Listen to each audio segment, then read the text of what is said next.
Hi everybody, my name is Stephanie with Pampered Chef and welcome to my kitchen. Today I'm going to show you a little bit about making Kentucky hot browns. This is perfect with Derby coming in tomorrow, but I don't know if you have plans for that or going to get to watch the horse race.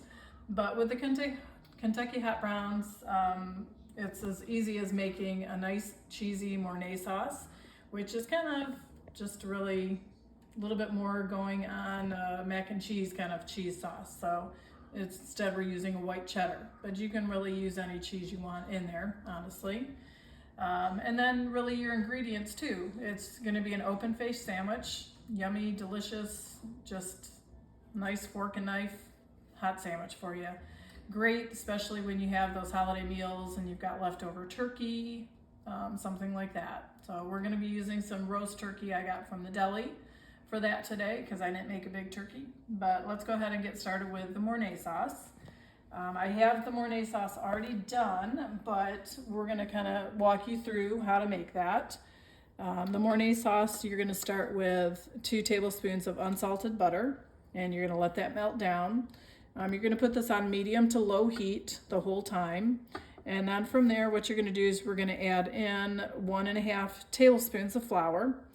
And you're gonna stir that up and let it mix. You're making what you call a roux. So it's a way that it's a nice thick cheesy sauce.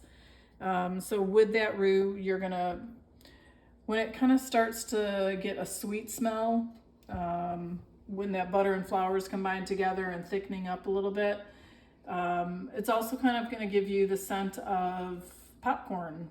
So that's way, you know, when that's kind of ready. From there, once you have that butter and flour mixed together and your roux is kind of thick and ready, you're going to add in milk, and we're going to put in a cup of milk on that. And you're going to really just kind of keep stirring and cook that until it's thickened. And that's going to probably take about 2 to 4 minutes to combine that once you have that milk in there. So you just kind of continue whisking it.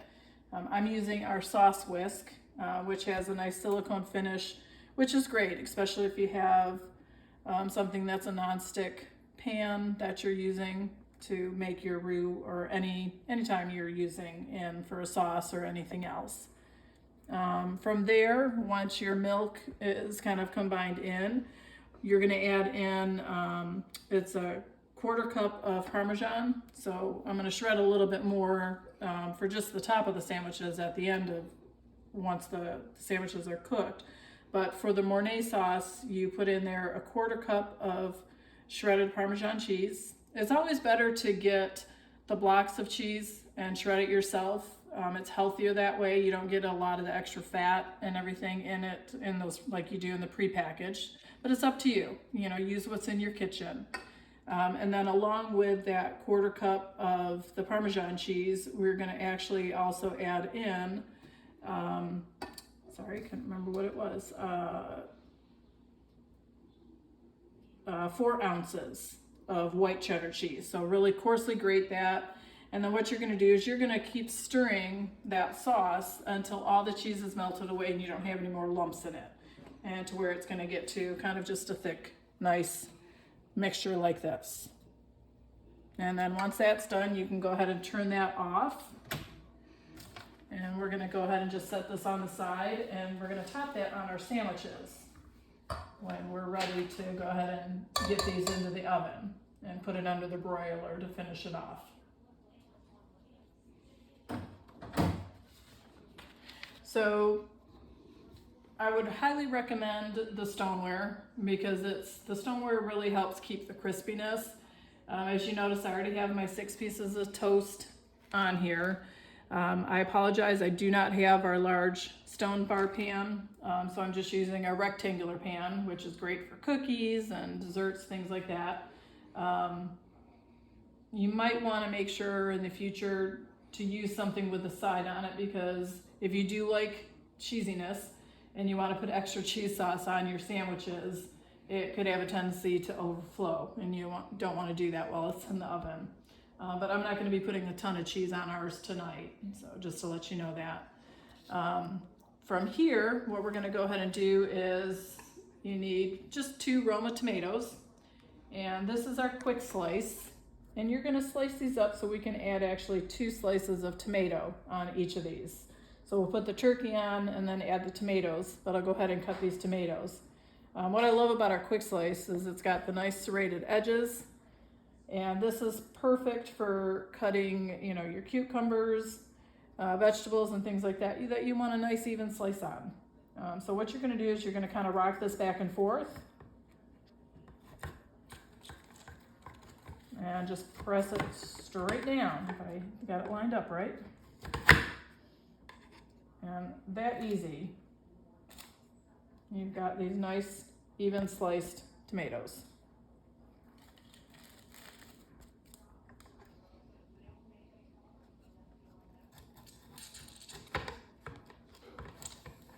And it's always a good idea on the quick slice to just rock this back and forth before you're ready to kind of press it down even and get it finished up there. All right, so that's easy. Those are all done. All right, so what I'm gonna do is I'm gonna go ahead and put our turkey, and again, think of it like when you do your turkey at home after Thanksgiving or anything else, you usually have nice thick slices. So this is gonna make for a really nice, delicious open-faced sandwich. Just kind of line it up and get your pieces on here.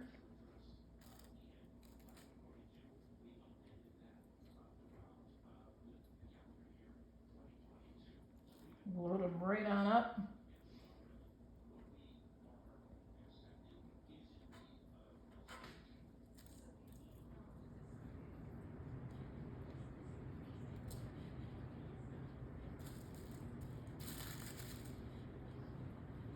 Looks like I need to do maybe one more piece.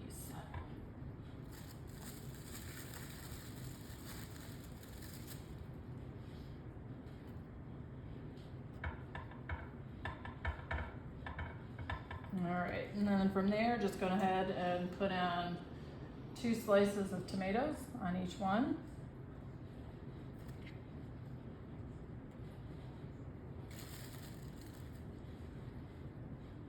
And with your tomatoes, anytime you're serving, cooking, you know, or putting tomatoes on something, it's always a good idea to add some salt on there. It's not gonna be that it's gonna make it saltier. The salt really helps bring out the flavor and the taste and make it taste more like a tomato.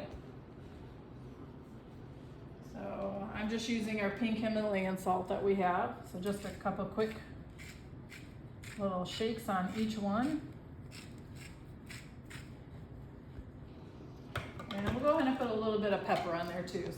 Just a little spritz of pepper.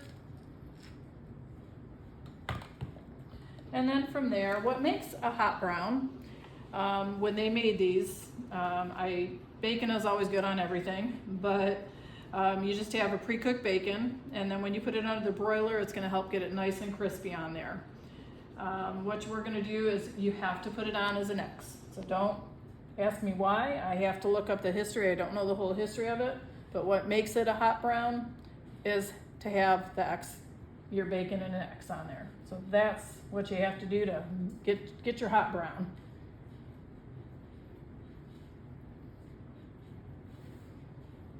I'll try and get these so they're not on top of each other.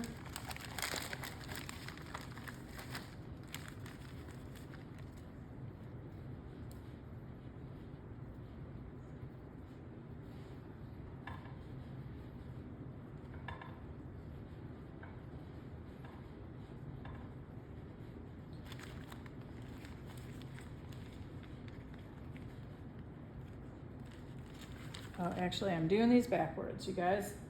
I lied. We actually want to put the sauce first, and then we're going to put our bacon on. So forgive me. Let me take these back off real quick. I did it backwards.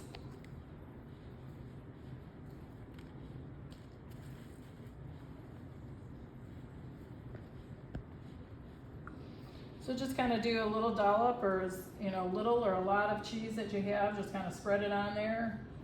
Get some nice gooiness going.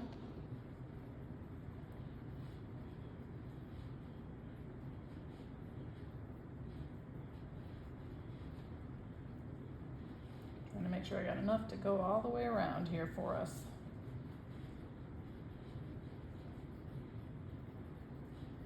Let it soak into that toast.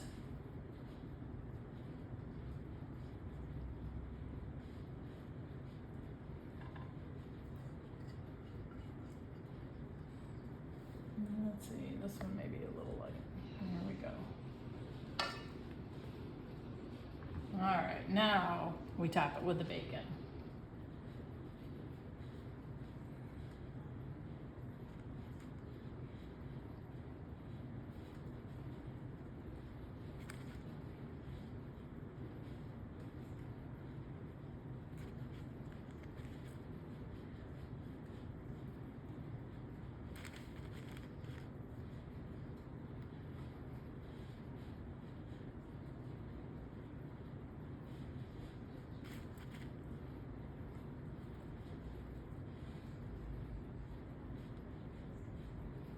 All right, so now that we have that done, the last thing we kind of want to do before we put a little bit of chipotle and on it, before we put this under our broiler, and I do have my broiler turned on high. It's only going to take a couple minutes under the broiler to get that bacon nice and crispy, melt that cheese down into the bread and everything else. But I want to be able to add on, when we take this out, a little bit extra parsley. So what I'll do is I'll go ahead and get these in the oven.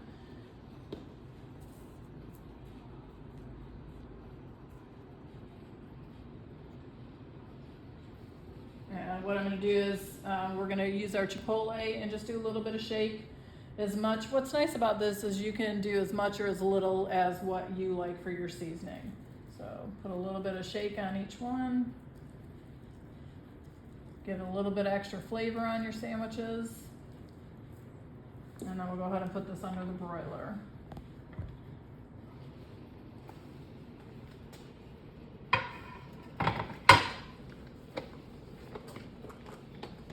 And I love our nice little silicone mitts.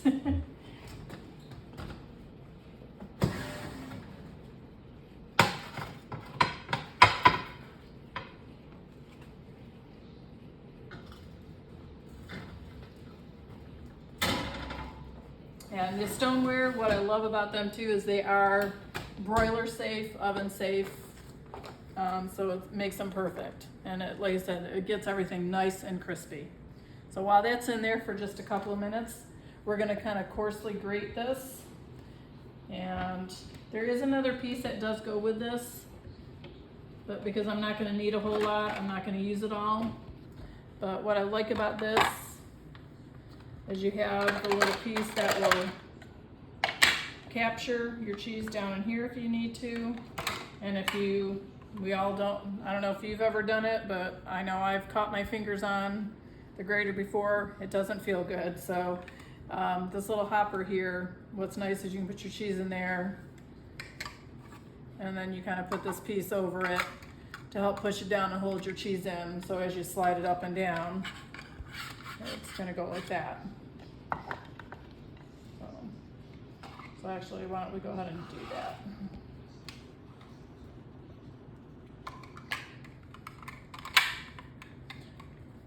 Yeah, that's what I'm saying. It's not gonna cut as good for me because I'm not doing a whole lot, so I'm just gonna do it this way.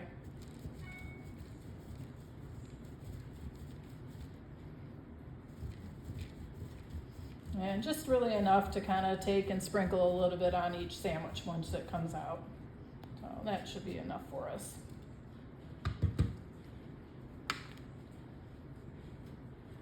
And let's take a look, because I think we should be done now.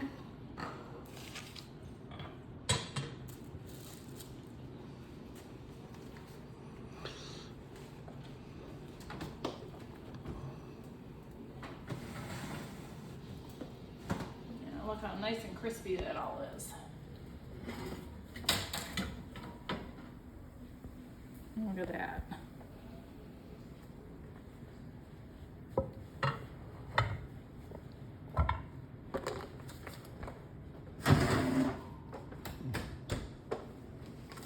All right, and to finish it up, take a little bit of your cheese, Sprinkle on top of each one.